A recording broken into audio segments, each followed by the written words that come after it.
मृत्यु का भय खत्म करना मुद्दा है। अंत समय में अगर आपने आशा ले ली जीने की, तो समझ लो आपने हाथ में बीज पकड़ लिया। अब आप कहीं ना कहीं जाके उसको बोओगे और एक शरीर धारण कर लोगे। अब इसी बीज का नाश कर देना है आपने। कैसे नाश करोगे? जब आपने अपने स्वरूप को जान लिया, अब आपको इस काया से मोह है ही नहीं। क्योंकि जो अज्ञानी जीव है वो अपने आप को काया समझता है और रोता है।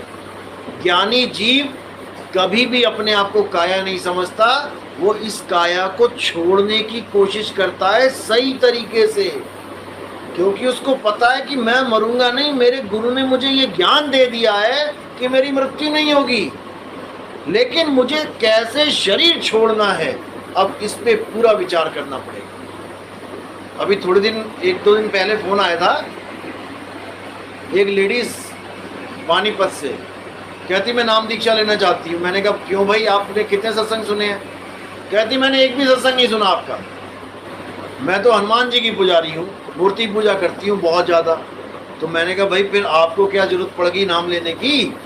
कम से कम 2 महीना 6 महीना नाम आप सत्संग सुनो। कहती जी मेरे भाई ने और मेरे पापा ने आपसे नाम ले रखा है और मेरे पापा एक्सपायर हो चुके हैं।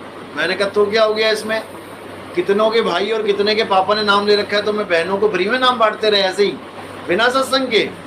वो कहती जी बात ही ऐसी हो गई कि मैं अपने पापा के सामने बैठी थी जब वो शरीर छोड़ रहे थे, और वो मुझे बताते जा रहे थे कि बेटा अब मैं यहाँ पहुँच गया हूँ, अब मैं यहाँ आ गया हूँ, अब मैं यहाँ आ गया हूँ, अब मैं सांसों से अलग होने जा रहा हूँ, अब मैं बात नहीं कर पाऊंगा, लेकिन मैं बिल्कुल सही जगह जा रहा हूँ। कहती जब मैंने ऐसे देखा तो मेरे तो होश उड़ गए कि ऐसे भी कोई मरता है क्या, कि ऐसे भी कोई मरता है।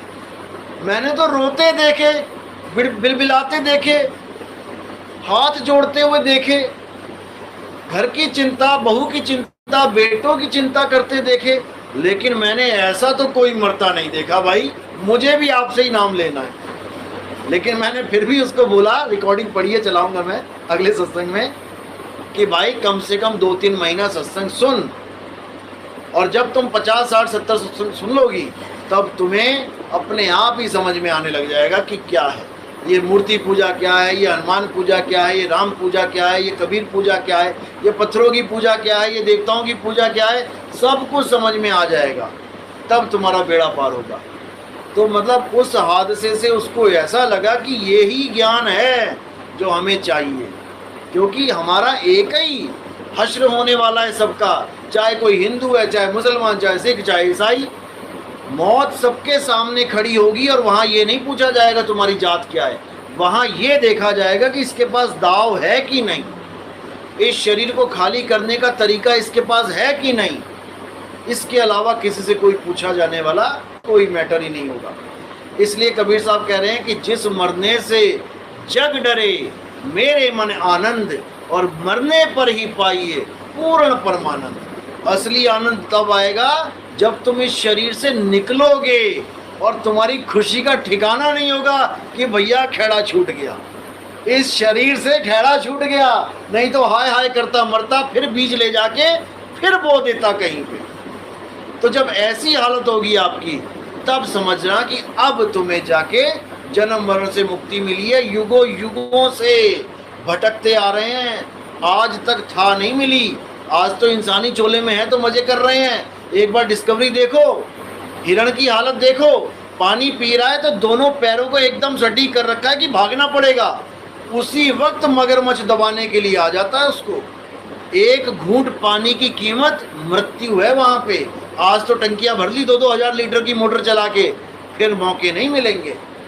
तो इसलिए ये कभी मत सोचो कि मैं हिंदू, मैं मुसलमान, मैं सिख, मैं ईसाई।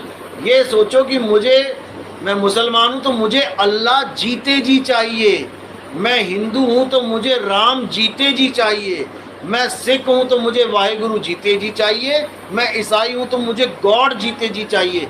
मरने के बाद मुक्ति का ये ड्रामा है, ये पाखंड है। मरने के बाद मुक्ति किसी को नहीं मिली।